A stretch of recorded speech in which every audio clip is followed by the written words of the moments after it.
Hey everyone, welcome to the Funk Bed Nation podcast. I'm your host, Dr. Steve Noseworthy. The views and opinions expressed by my guests in this podcast are not necessarily consistent with my own views and opinions. However, I do my best to be respectful of their views and opinions as they express them, even if they differ from my own. Now let's get to the podcast.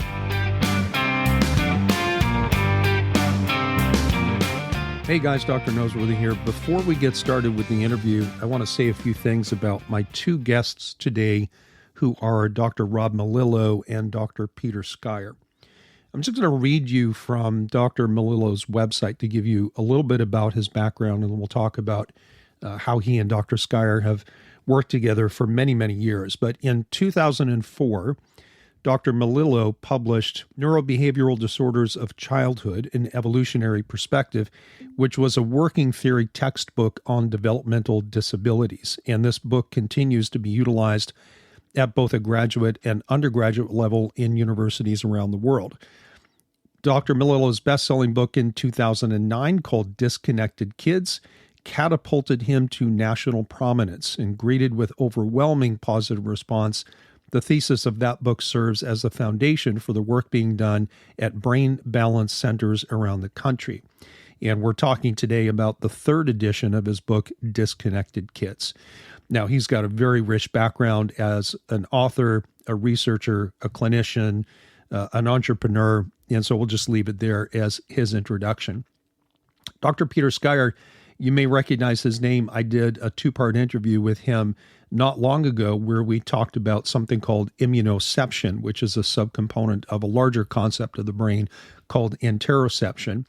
And Dr. Peter Scire is a fantastic clinician in his own right, but he's been associated with Dr. Melillo and his work for many, many years. In fact, being the owner of, I believe, the first three brain balance centers when that kicked off back at its origin point. Since then, he's become, let's call it, and these are my words, Dr. Melillo's right-hand man, so to speak, and he teaches at a postgraduate level with Dr. Melillo in what is called the Melillo method, which is the upgraded version, if you will, of how to deal with neurobehavioral disorders and other neurological conditions that we see quite commonly in clinical practice from a cutting-edge science perspective. And so I'll leave the introduction there. Let's get back to the interview. I kind of want to split the conversation as best we can into two segments. One is, Rob, to talk about the third edition of your book, Disconnected Kids, and probably branch that out into a broader conversation about neurobehavioral disorders and not necessarily confining it to children and adolescents, but talking about some of the things that we might see in adults that could be stemming from issues that they had when they were younger. But then, maybe turn the conversation into a little bit more of a clinical conversation. Last time Peter and I talked, we talked about interoception and immunoception and the role of the brain in controlling immune mechanics. And I think that's just a fascinating topic. And it's, certainly something that we see in clinical practice all the time, issues with those functions. And we'll cover as best as we can. I mean, if you're feeling kind of generous, we could always split this into two different sessions, and I'm certainly more than willing to do that. Sure, absolutely. Yeah. So Rob, let's talk about your book. Like you wrote the first edition, I think it was 2009. Correct. And I did get that book and I read it then, and I've just finished reading the third edition, which I don't think is published yet. Is that correct? It just came out on the 6th of August. So it did. Well, yeah. Congratulations on that. And for those of who might not know, we're in an era now where pretty much anybody can publish a book, right? Because the whole self-publishing engine is out there.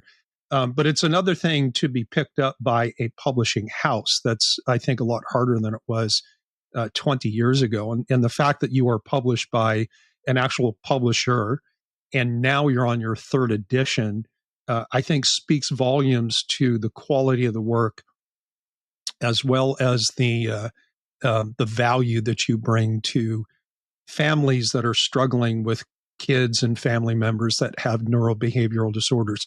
So why don't you take just a minute to describe the concept of disconnected kids. And you can go back to the, what we all call the origin story. Like, why did you write the first book? What led to that? And Sure. maybe walk us up in general terms to now we have a third edition and you've, added quite a bit of new material to that. Yeah, I think you're absolutely right. I mean, my publisher is actually Penguin, which is the largest publisher in the world. And Yeah. I was told when I did publish my book for the first time that getting a book published by a major publisher was the hardest thing to do in any form of media, meaning it was harder than getting like a record deal. It was harder than getting a movie deal.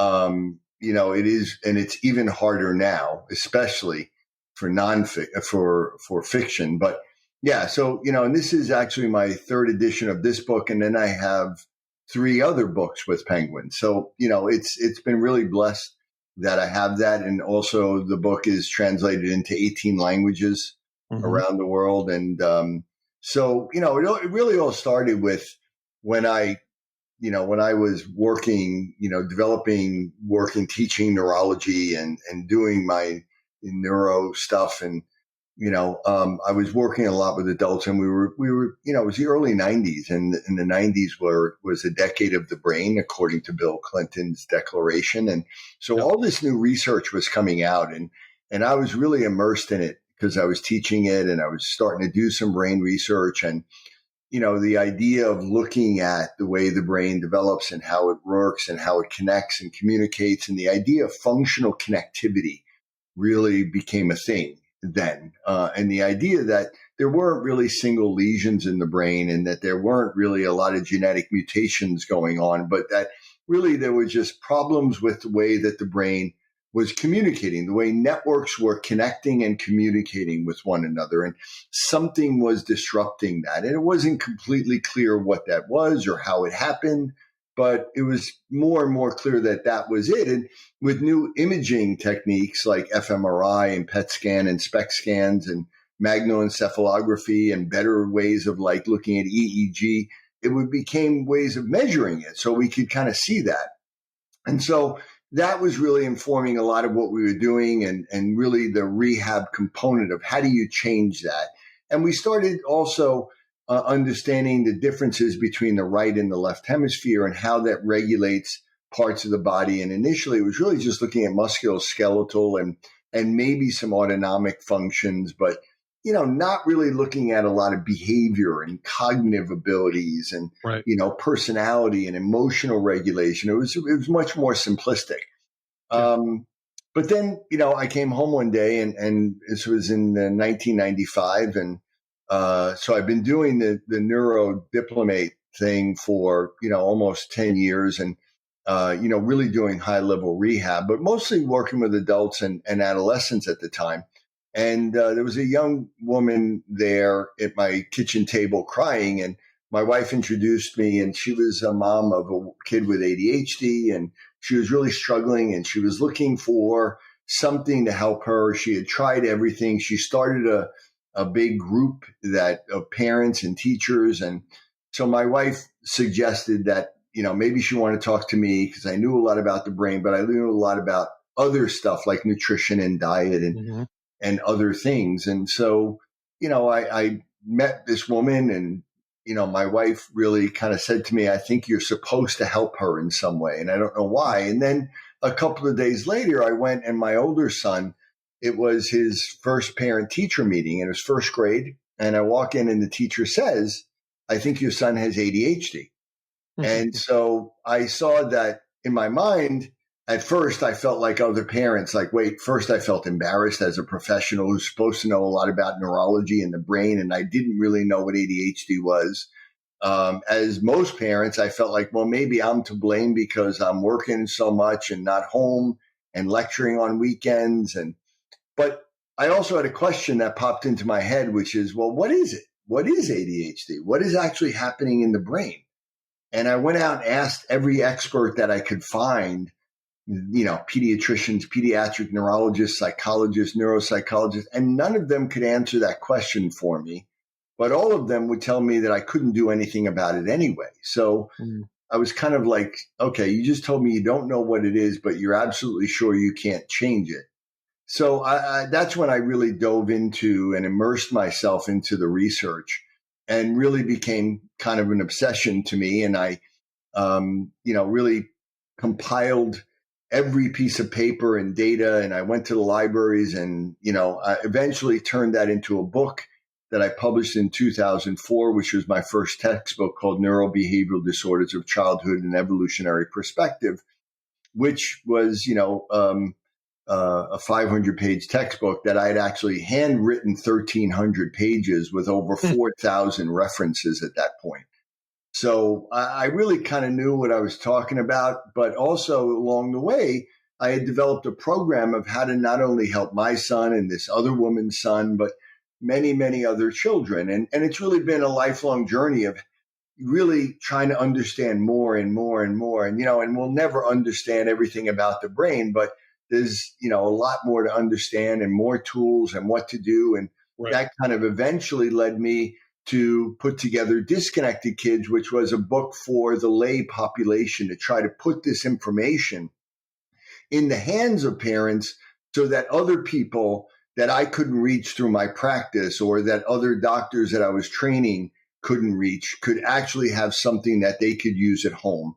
And from the beginning, it was really very well received, and it's been, a bestseller since the beginning. And obviously, having the third edition, it's even more popular now than it's ever been before. So it's still resonating at a high level. So we just came out with the third edition. I'm really happy about that.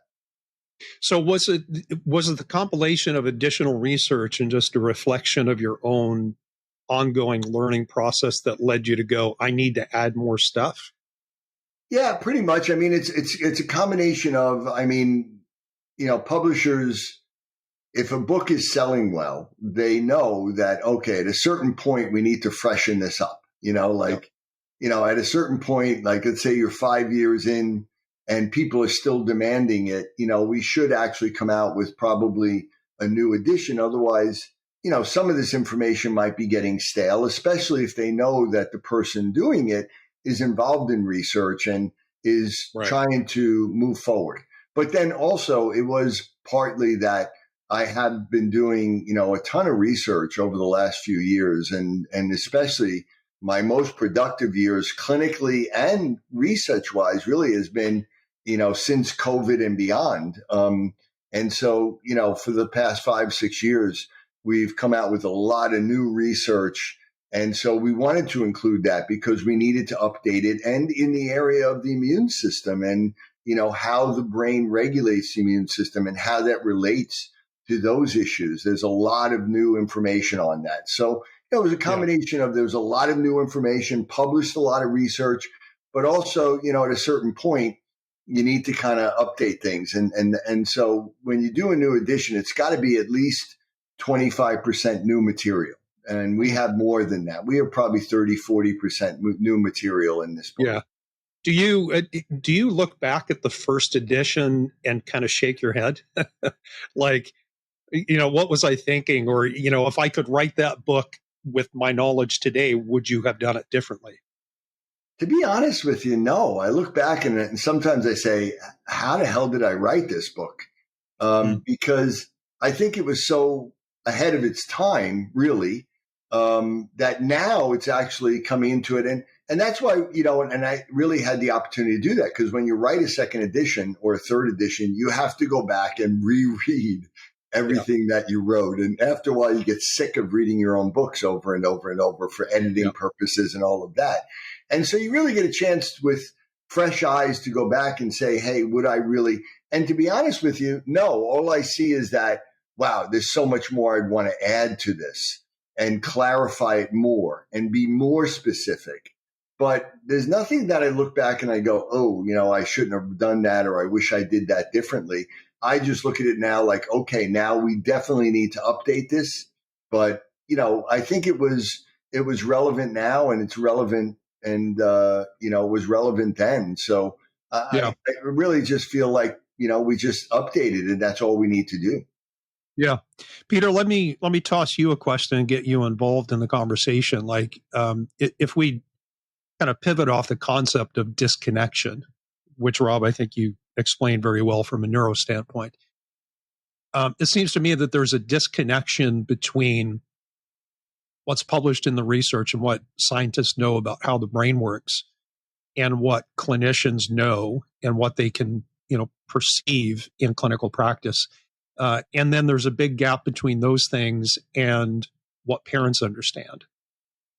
How would you describe that problem of these pieces being disconnected themselves?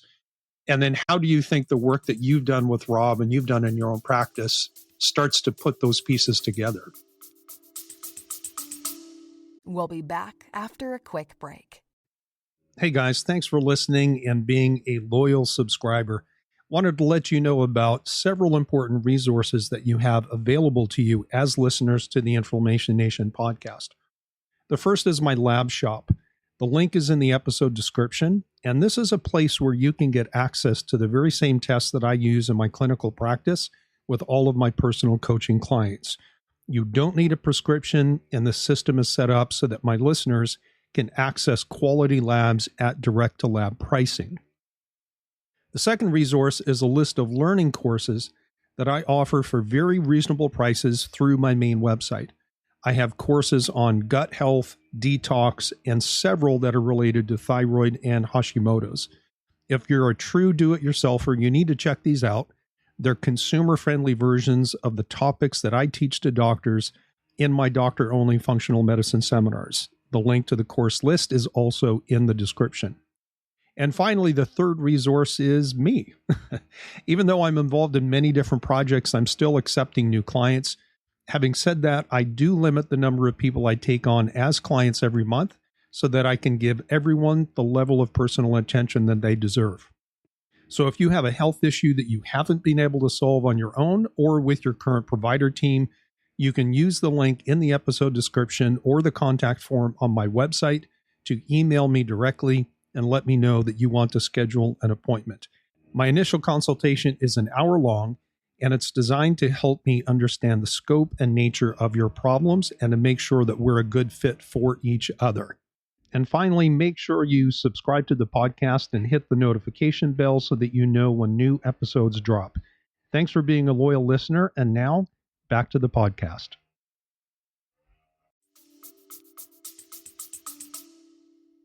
I think it's a great question. I really think there is this true disconnection. I think we hear that the difference between clinical practice and research is almost like a 10-year gap in a lot of areas. I think we always hear that, if not maybe 15 at best.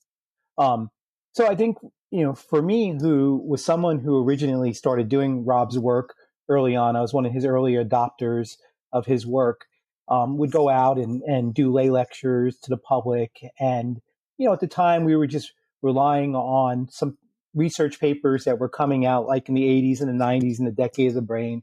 But it wasn't until I think Rob wrote the textbook that you saw the culmination of all this research come together in one book.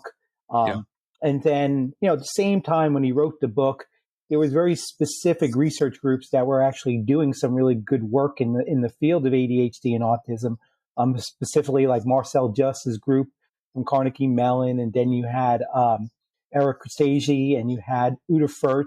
So you had a really great pioneers, Martha Herbert at Harvard. Then you also had Jeremy Shamaman at Mass General that was really doing a lot of work. But it wasn't until I encountered Rob that all of a sudden you had a clinician who had all this background in neurological rehabilitation take all these concepts and bring it together. Okay. Yeah. And he did it wonderfully in the textbooks, but who was going to read this really intense textbook? Some of our diehard colleagues did, and maybe some parents would pick it up. But when the book came out, that transformed the conversation, I really believe, in 2009, because it went from, now where you didn't have to. I remember when I was first trying to get physicians to even be interested in hearing about his model, they were like, well, I'm not going to read a textbook, and at that point, he really hadn't published any papers yet. And so, I would give them some papers from the researchers that I was just talking about, and they were like, yeah, I'm not going to read those anyway. But you give them a small book. Okay. That was a game changer. Even for the parents that were physicians that brought their kids to us. how we even got to Harvard and got the relationship with Harvard and McLean Hospital was because of that book. Okay, that a researcher looked at the textbook, but then fell in love with the Disconnected Kids book and said, "Hey, this concept completely makes sense. And not only does it make sense, it incorporates all the different various aspects that we were seeing in these children." Because you got to remember that probably before Dr. Melillo's work, everything was modular based. Okay, just like Dr. Melillo was referencing in the brain research, where we were looking at a lesions or a modular aspects, we weren't looking at networks. Well, he was the first person that really took the big leap and said, we got to look at this as a network of networks on both sides of the brain, and really how are these networks communicating together. And so you had people in the academic arena looking at these as purely academic disorders or cognitive deficits or executive deficits. You had people in the behavioral arena looking at it purely behaviorally, especially in the autism community, looking at it either behaviorally or from a biomedical model. These were the camps. And then it was when finally Dr. Melillo came around and said, hey, here's a unifying theory, and says, this is the unifying mechanism for all these disorders. No one up to that point had done that. And I think that's what makes his research so groundbreaking. Yeah. And, Rob, one of the things I love about the book is that I was thinking about this last week when I started going through the early chapters. And what you've done is you've taken what we might call neuron theory 101 and translated that into just common language, right? So that anybody can understand it. And, going back to this idea of the disconnection within our professions, where you have the scientists doing their stuff and you have clinicians doing their stuff, and then you have lay people who struggle to find answers for things that are really challenging for them. One of the big problems is that pretty much no matter what your credentials are, if you're DCs like we are, medical doctors, acupuncturists, whatever, none of us really learn the brain well in our basic training. And for most practitioners in practice, the brain kind of remains this mysterious black box that they know it's there, they know it's important, but they don't know how it works. And that's why I love the book, because like you said, Peter, clinicians can and will take that book and read it. And I would say get a better neurological education than what they came out of their basic training. Would you guys agree with that?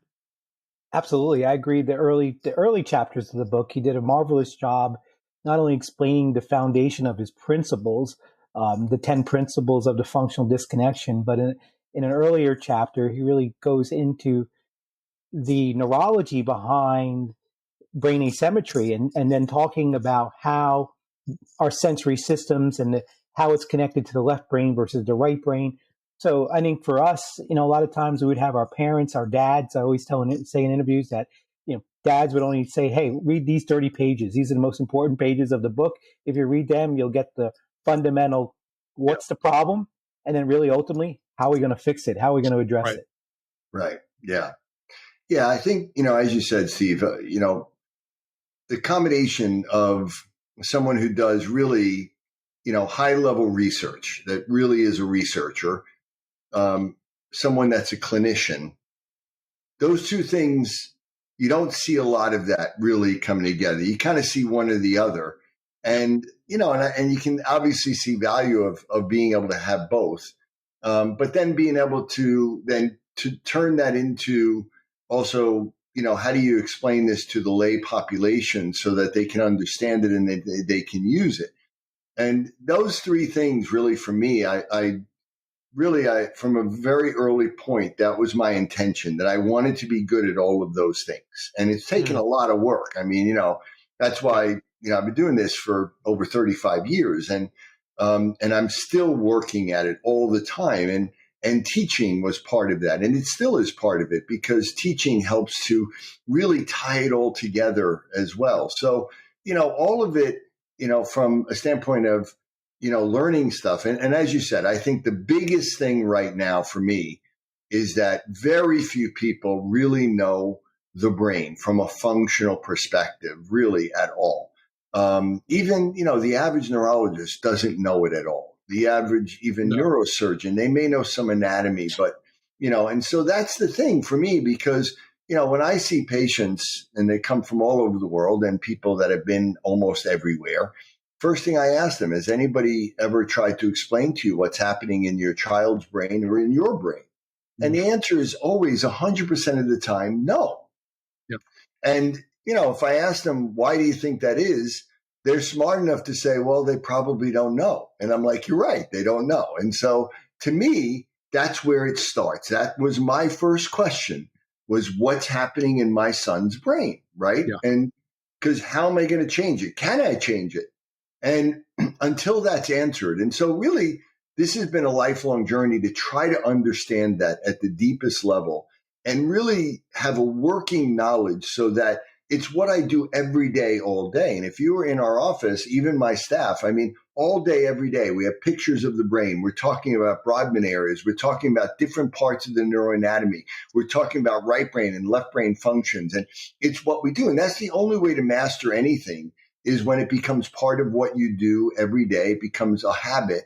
And you're devoting thousands of hours to it. And I think that's the difference, really, is that, there are a lot of bright people out there, and there are a lot of people that know about this or that, researchers who know a lot about the brain, but they've never applied it to real live people or patients.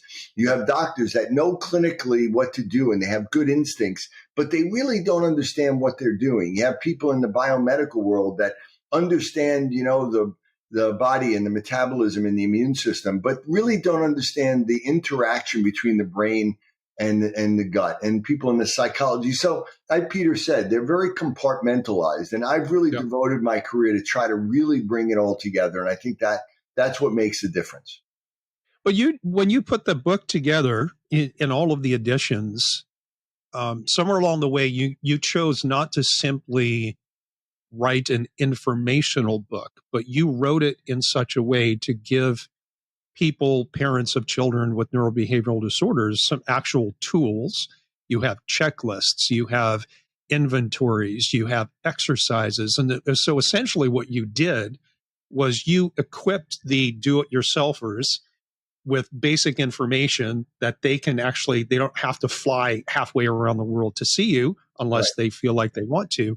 What was the rationale to include all of that stuff? Because some people would argue, you're only taking patients away from yourself, like as a clinician and, as a business person, as someone who provides healthcare. Why did you include that portion of the book so that people could do some things on their own? What was the rationale there? Well, the broader mission was, once I finished my textbook and I had written 1,300 pages and, read over 4,000, books and articles, I knew I came out of that and I was seeing something that other people weren't seeing. And then in working with it and developing a program, I knew I was getting results. I also knew that we were facing an epidemic that was only going to grow. Yeah. And so my first desire was, as a healthcare practitioner, as somebody who wanted to make a difference in the world, that I really had something to offer of value. And I wanted to get that out there to as many people as possible. And I tried to do it through teaching, and that was my first step. And that helped, but it wasn't enough. Mm-hmm. And so it was like, how do I get this to a mass group of people? And so a book, that was it, right? Most people, as we said, are not going to read a textbook. They're not going to read a scientific paper. So the other thing was, and I wanted to give them real tools because, and it's funny because, we had also been starting Brain Balance. We've been starting these centers where we were using these principles. So there was a business model as well where we were, increasing centers, and there were people that were involved and people that had invested in it. And a lot of people, when that book first came out, that were involved in Brain Balance, and Peter will remember this, said, you're giving too much information out. Like, it's too much. Like, you're giving them the secret sauce, right? and I said, and they said, it's gonna work against us. And I said, no. Because people out there and parents, they're really smart. And what's going to happen is that if this book comes out, that it's just like a sales pitch, right? We're just giving them, this is the problem with no solution.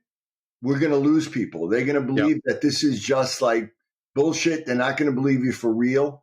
We needed to be fully transparent. We needed to be really authentic and really say, no, this is why I'm doing it, because we really do want to help you. Yep. And we're going to give you all the information. And if we hold back at all, people are going to know it. And they're going to say, this is bullshit. This isn't real. But when they read it and they go, wow, this person gave me everything. They really do want to help me. And then I want to see them.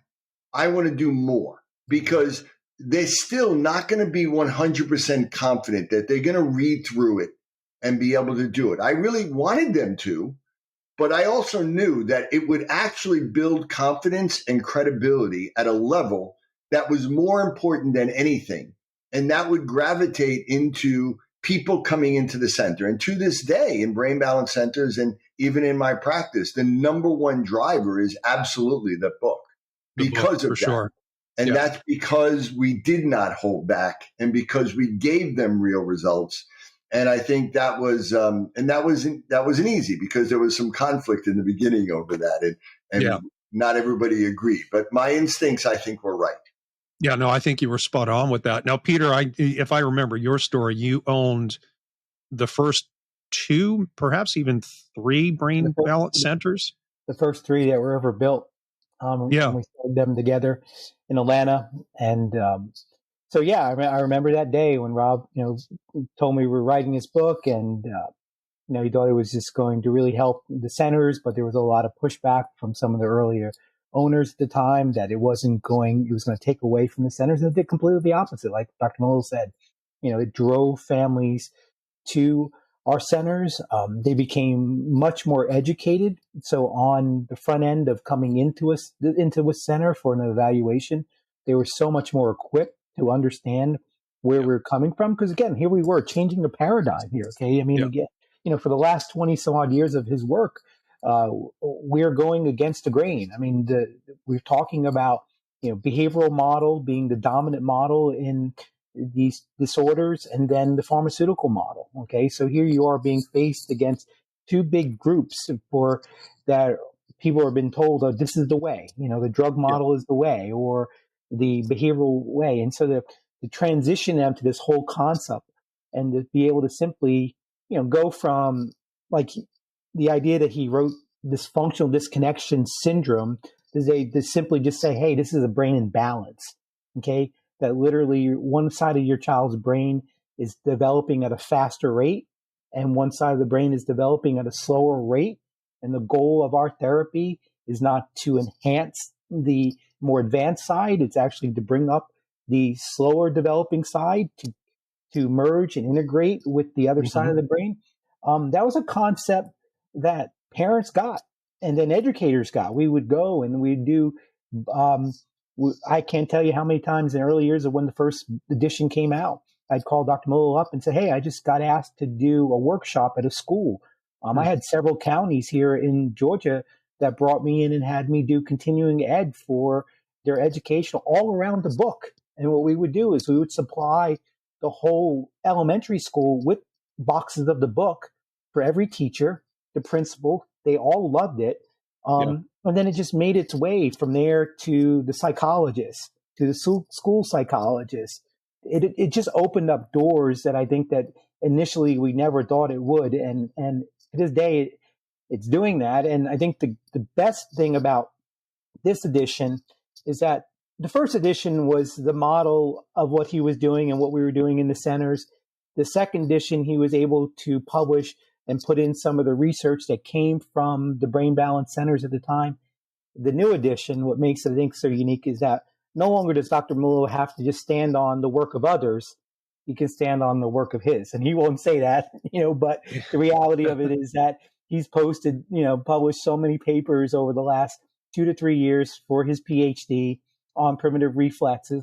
But more than that, been able to show, 15 plus years now, actually 18 years if our centers have been going for that long, the outcomes that we've been getting in the centers, getting in private practices that are using the brain balance Melillo method model. And that's where we're at now. So Yeah. And I'm glad you ended it that way, talking about the Melillo method, because Rob, I wanted to talk about the growth of the brain balance concept into this new model called the Melillo method. Right. And my understanding is that the difference, especially with the third edition of the book, is that you're bringing back into the brain balance model things that you developed under the Melillo method. So maybe it would be helpful for people listening, the lay people who are listening, to maybe do a very quick 30,000 foot flyover of the book in terms of sections and segments, just so that they can get an idea of really what the book is about, who is it for, and what type of problems are you trying to help people understand and address. Can you do that Sure. as succinctly as possible? Because we could we could spend an hour talking about each part.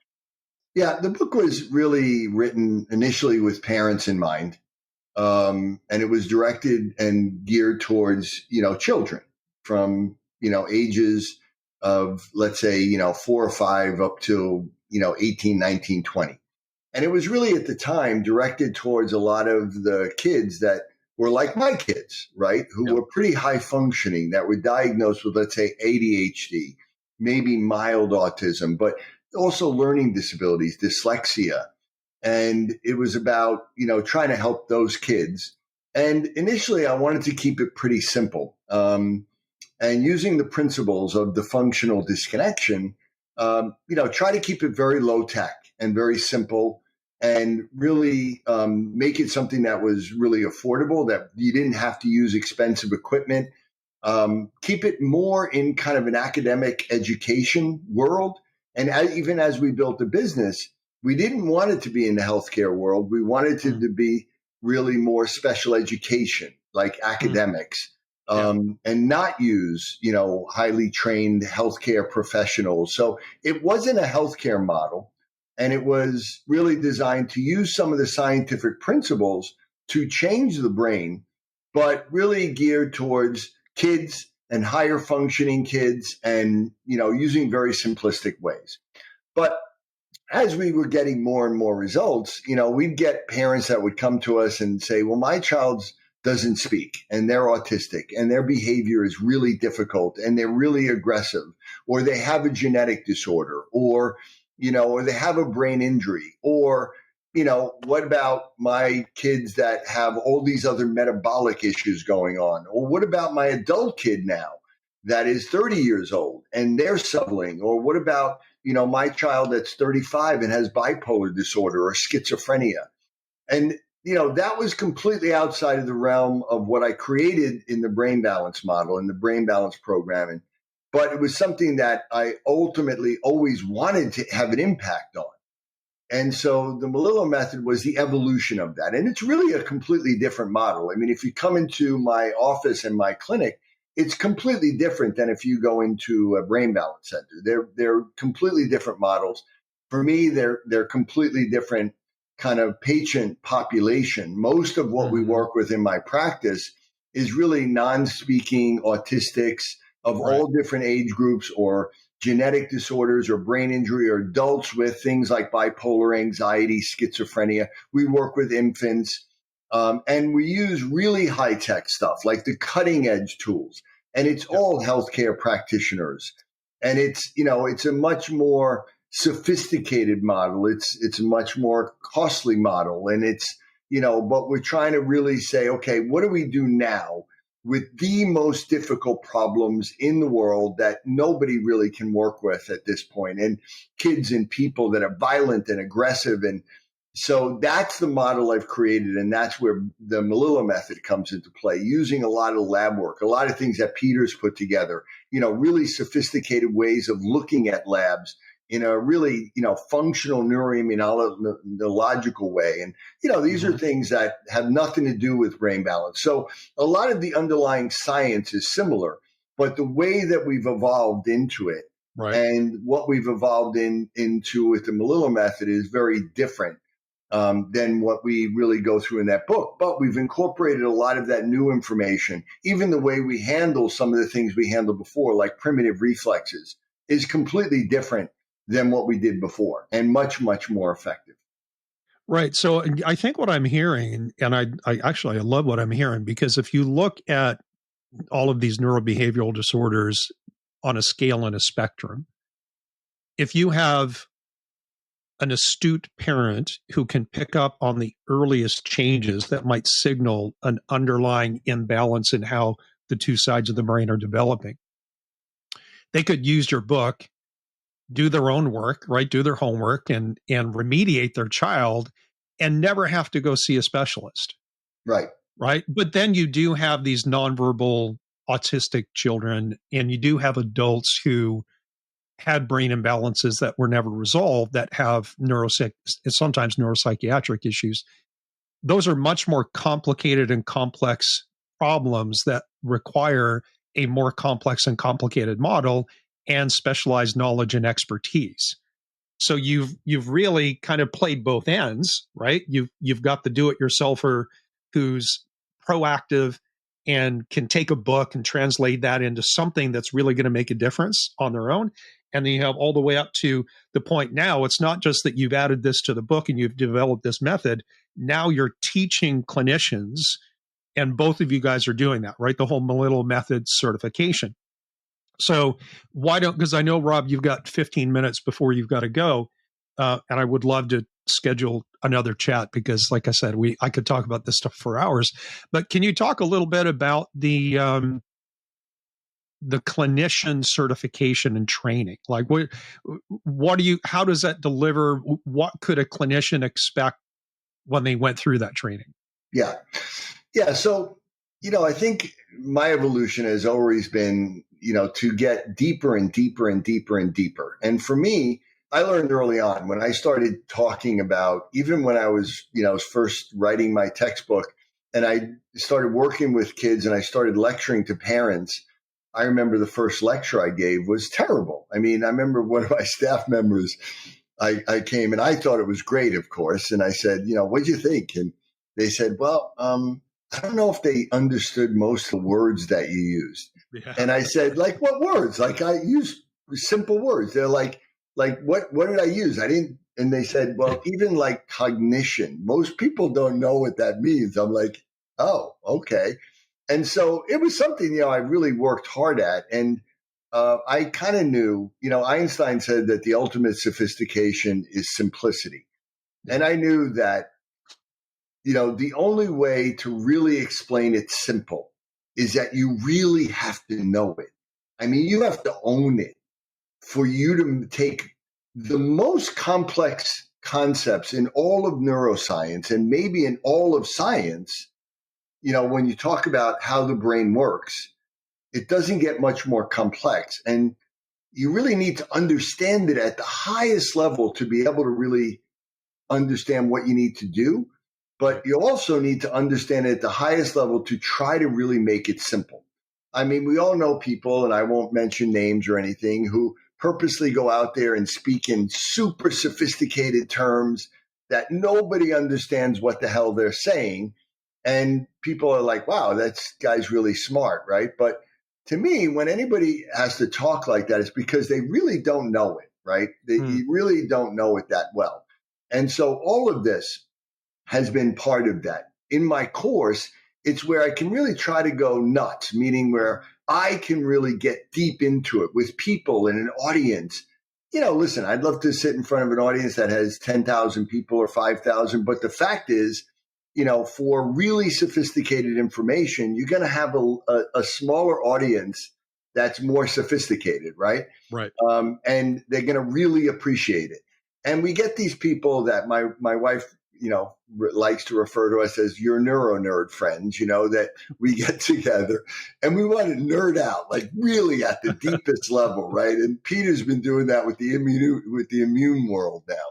And so, we want to, but even that, we have to constantly remind people that, in a 150-hour course, even though we're getting at a fellowship level, it's high level. We want to it's still relatively simple, from where we can take this.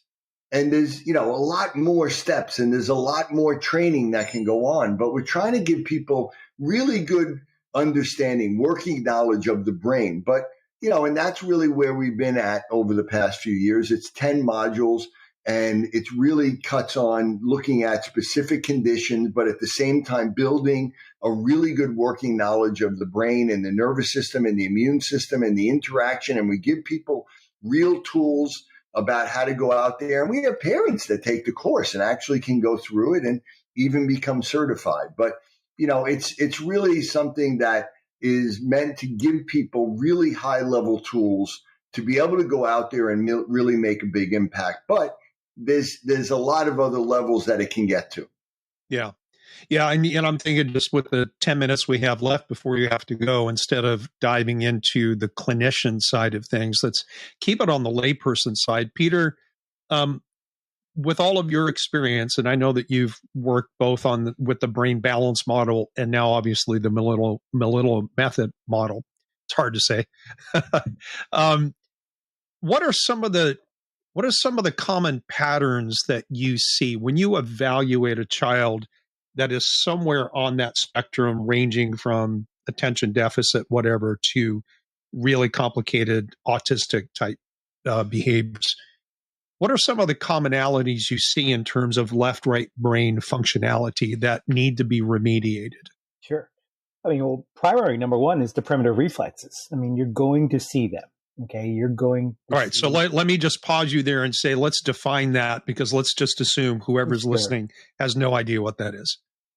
So these automated steps that happen developmentally in the first year of life, that there's a sequence of reflexes that are coming online in the womb that assist in the birthing process and then set up the developmental stages of the brain and the central nervous system over the course of the first 12 to 15 months. And that by around that end of 12 to 15 months, those specific reflexes, these primitive reflexes, because they start at such a early part of development and they are all found in the brainstem. So looking at that particular primitive part of our brain, again, they all should be inhibited by that end of the first year. And so if they're retained, what they basically do simplistically is suspend the development of the brain. And in most instances, it's going to probably suspend the development of the right side of the brain. Okay.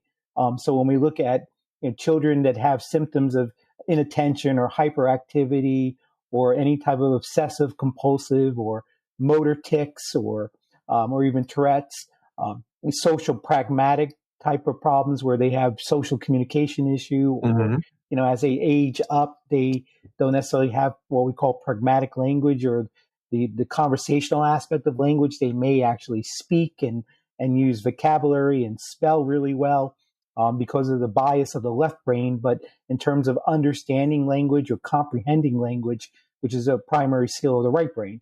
So what happens in all these disorders is that we see these retained primitive reflexes. Now, the severity of the brain imbalance, the severity of the difference between the development of one hemisphere to the other is probably also going to indicate the severity of the primitive reflexes. Okay, if the primitive reflexes are really severe, then the immaturity in the brain is going to be really great. Okay, and now what we'll see in a lot of children is that they'll be blessed because of some of the hemispheric traits that are actually passed on by family members that allow them to have an acceleration of one side versus the other. This is why we really believe that autism is what we refer to as like a geek syndrome, okay? That we see these very exceptional left hemispheric bias skills, even in all the non-speakers that Dr. Melillo and I are working with right now. They all have these tremendous left brain skills that we're actually seeing from them. And so that would be number one, is the retention of the primitive reflexes. Number two would be muscle tone. Okay, most of these children actually have various hypotonia. Some of them have global hypotonia, low muscle tone globally, but then we'll see patterns of this muscle tone, mostly in posterior compartments of the muscle system. Okay, and then thirdly, I would look at the vestibular system. Okay, and looking at how they have aberrancies in vestibular output from both vestibular systems. Either they may have, in most instances, hypoactivation of the vestibular system, low output of their vestibular functionality. Some children will have hyper, but the majority of kids will have hypo. And fourth, we would look at a lot of the oculomotor development of their eye muscles, inability to have coordinated eye muscles in basic eye tracking or rapid eye movements, or the ability to converge or diverge their eyes. Mm-hmm. So broadly speaking, I would say those four major areas we're going to see are going to be delayed. And then as they begin to, let's say, develop the 2 and 3 and 4, when we should see more of their cognition developing, their cognitive powers developing, or their social pragmatic development happening around that, let's say 28 month, beyond the 36 months, the 50 months, that's when we'll start seeing that delay in those functions as these kids are entering into, let's say, preschool, pre-K. But you're going to see the primitive reflexes, the low muscle tone, the hypovestibular function, the failure of eye muscle tracking. I mean, those things are definitely going to be seen below 36 months of life. Yeah, and I would imagine it's each case presents slightly differently, even though the general pattern might be similar. Rob, I know you need to go in a few minutes, but with your perspective, with this work that you've done, that the brain is massively interconnected and interdependent. If we look at the role that these primitive reflexes play in the developmental hierarchy, and the fact that if these primitive reflexes are not abolished, the brain delays its development. Would you say, like, if we look at the Pareto principle, 80% of your output comes from 20% of your work, how much value can you derive from simply identifying retained primitive reflexes and then doing the work to abolish them, taking away that obstacle? Would you say that translates into 80% of your results, or is that just step one, but there's an awful lot of more work that needs to be done? Yeah, the way I look at it, Steve, is more and more I realize that there's interrelationship, which is probably the two founding principles. One is what we call vertical integration, right? The idea of bottom-up development and then top-down integration, and that there's this progression which is led and started by these primitive reflexes, and then, they should go away and all of that. And then at the same time, there's a differentiation with the right brain developing in the first 3 years predominantly, and then the Right. left brain developing in the next 3 years, so that we get this differentiation in the right and the left brain. And as they mature, they become more and more specialized and more different, and more demand to make sure that they are integrating. It becomes harder and harder to integrate them. And so those two things are intimately involved with one another. So for me, getting rid of the reflexes is foundational. If you don't get rid of the reflexes, we're never going to be able to fully integrate the brain. But if we don't fully integrate the brain or work to integrate the brain, we're never going to fully get rid of these reflexes. Those two things are intimately, and I think that's where I see some failures, meaning some people will come in and they've done years of primitive reflex work with other people, and the primitive reflexes are still there, and it's very frustrating for them at a strong level. Then I see other people that might have been going to people that were trying to do some brain integration, but and they may have gotten some results, but they didn't get complete resolution of the issues or as much result as they thought. And it's because they didn't look at the primitive reflexes and they didn't deal with that. Both those things are intimately important. And then understanding the neuroimmune piece, understanding the autonomic nervous system, the balance of the sympathetic and parasympathetic, that is so critical. And all of those things are so intimately tied to one another that, that's the way I look at it. Those things have to go together. Yeah.